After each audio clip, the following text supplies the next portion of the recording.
Let's have a look at the 3 decades-old cold cases solved in 2023. Richard Wheeler. On December 18th, 1984, a building worker in Nockamixon Township, Pennsylvania, found a dead body hidden in some woods. Richard Wesley Wheeler, who was 34 years old, had been shot 4 times in the chest and head. The medical officer thought that Wheeler had been dead for up to 10 days. Wheeler had a criminal record. Before he got out of jail, he was found guilty of selling marijuana in California. He was caught again and sent to the federal jail in Danbury, Connecticut. He got out of prison in November 1979, less than a year before he was killed. Police looked into the case for years before a key piece of information came from a witness in 1983. The witness said that Wheeler was killed on the orders of a man named Leslie Schmidt. Schmidt was 39 years old when he was killed in 1980. He sold meth. Schmidt met Wheeler in jail and gave him $250,000 to take care of his family while he finished serving the rest of his time. Schmidt also wanted Wheeler to run the meth lab that he had set up. Schmidt got mad at Wheeler because he thought Wheeler spent the money on himself instead of Schmidt's family. This made Schmidt plan Wheeler's death. The person who saw what happened said that Schmidt had a German friend who pulled the gun. The cops thought the man was Peter Erich Marchner, a German who had stolen boats in the Caribbean islands before. Marchner had been in jail in the U.S. But he avoided being deported and ended up in Nockamixon Township, where he became Wheeler's bodyguard and driver. Schmidt gave Marchner the order to kill Wheeler, so he did so with a gun and then disappeared. The cops thought that Schmidt might have killed Marchner to shut him up. There were no arrests in the case for more than 42 years, until 2023, when the cops decided to look into it again.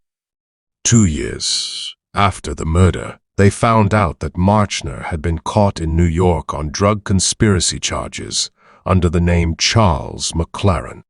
They knew that McLaren and Marchner were the same people because their fingerprints were the same.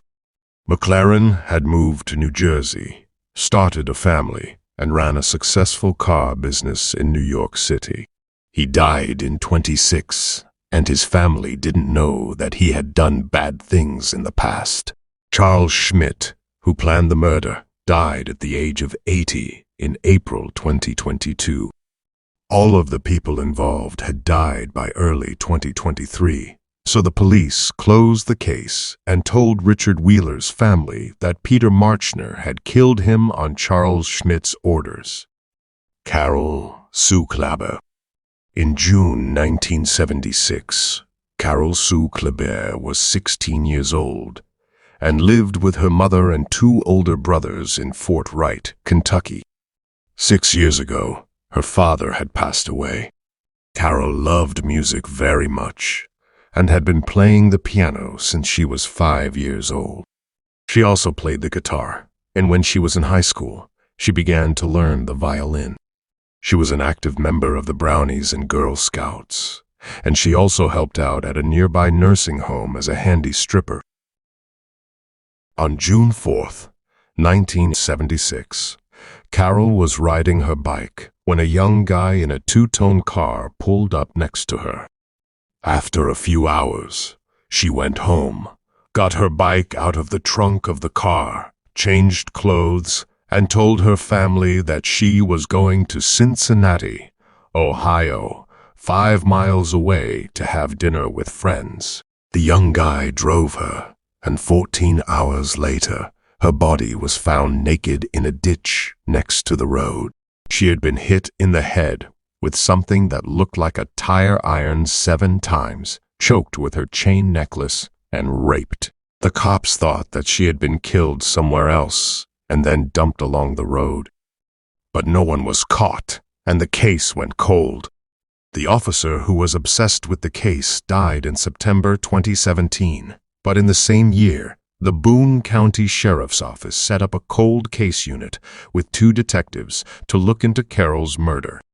They got a sample of the killer's DNA and used it to make a profile.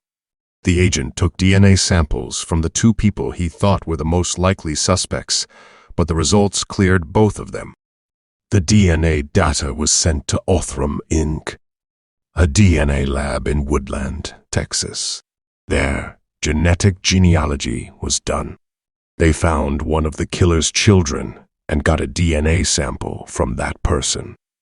They knew that their father, Thomas Dunaway, was the killer because they looked at his mitochondrial DNA. Dunaway looked like the sketch and lived in the same school district as Carl. A few months before the murder, she bought a 2-tone 1973 Chevrolet Monte Carlo. He joined the army 9 days after the murder and later said that he had killed someone else. He went to jail, but after 7.5 years, he got out.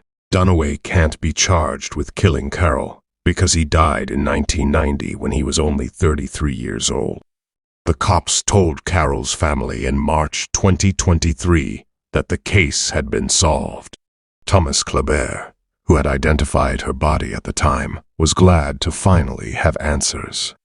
The police are going to look at Thomas Dunaway's body to get a DNA sample to put in the FBI's combined DNA index system.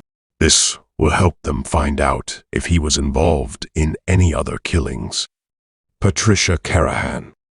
On September 28, 1979, 3 guys were at a picnic area in Sugar Pine Point State Park in Lake Tahoe, California, near the shore of Lake Tahoe. They found a woman who had been raped and badly beaten. They didn't call the cops or an ambulance. Instead, they told a newspaper reporter who then told the police. The woman was already dead when the cops arrived. When the men found her, the cops thought she was still alive. They found the woman's flip-flop in the picnic area and thought that the killer had been chasing her through the area. He found her on the seashore and killed her by raping, beating, and strangling her. The woman didn't have any ID, so the cops couldn't find out who she was. They asked the 3 men who found her why they didn't instantly call the police. They said that they all had warrants and didn't want to get in trouble. Since the cops couldn't prove that they were involved in the murder, they weren't charged. Under the woman's gravestone, it said, "Unknown female, DOE 9.79. The cops thought she was about 35 to 45 years old. She stood between 5.2 and 5.4 feet tall and weighed between 115 and 130 pounds.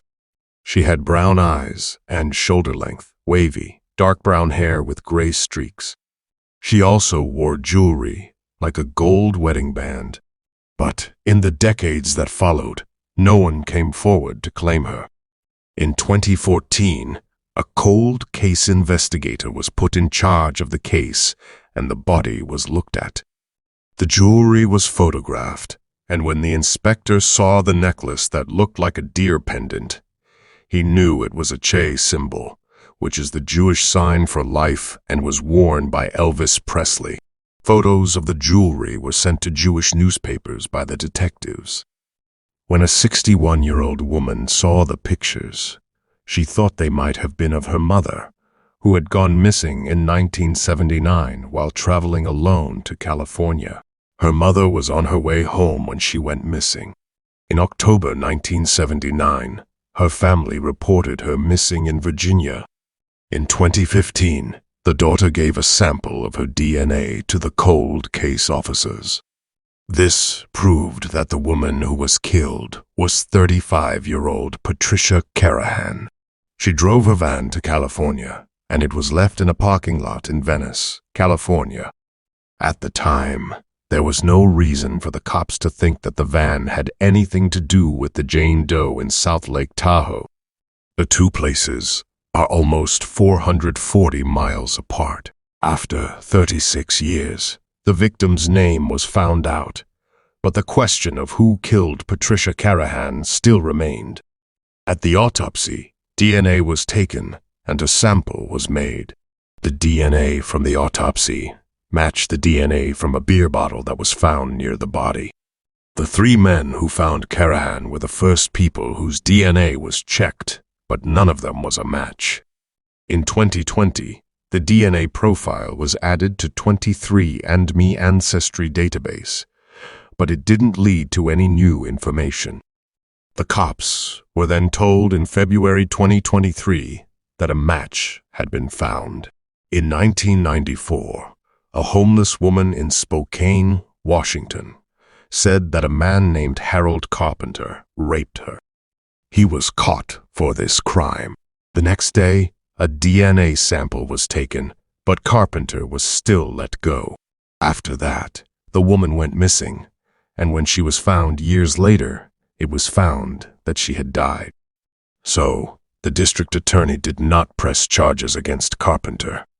But for 19 years, the cops kept Carpenter's DNA in a warehouse. It was checked in February 2023 as part of the Sexual Assault Kit Initiative and related to the murder of Patricia Carahan. Carpenter was 19 years old when the murder happened. The cops knew that Carpenter was in California when the murder happened. Carpenter was caught in Susanville, California, the day after the murder because police thought he had been drinking and driving. In the early 1990s, when he was living in Idaho, he had many run-ins with the law, including a few minor crimes. He and his wife moved to Sandpoint, Washington, in the late 1990s. In 1998, he was found guilty of domestic battery. In the same year, he got separated from his wife. Over the next 10 years, he was charged with driving recklessly, driving under the influence, disturbing the peace, and having drugs. But none of the crimes he committed were bad enough for his DNA to be taken. He was a suspect in a case of rape in 2018, but he was not caught. From 2016 to 2020, he didn't have a place to live. In 2020, he moved into a building for low-income older people. In 2022, he was again a suspect in a crime, this time for unwanted sexual touching, but he was not arrested. Harold Carpenter, who was 63 years old at the time, was arrested for killing Patricia Carahan on March 1, 2023. This was more than 43 years after the murder happened. At the time this video was made, he was being sent to California. Harold Carpenter is thought to be innocent until he is found guilty in a court of law. What do you think of these cases? Let us know in the comments section below. Don't forget to like and subscribe to our channel for more stories.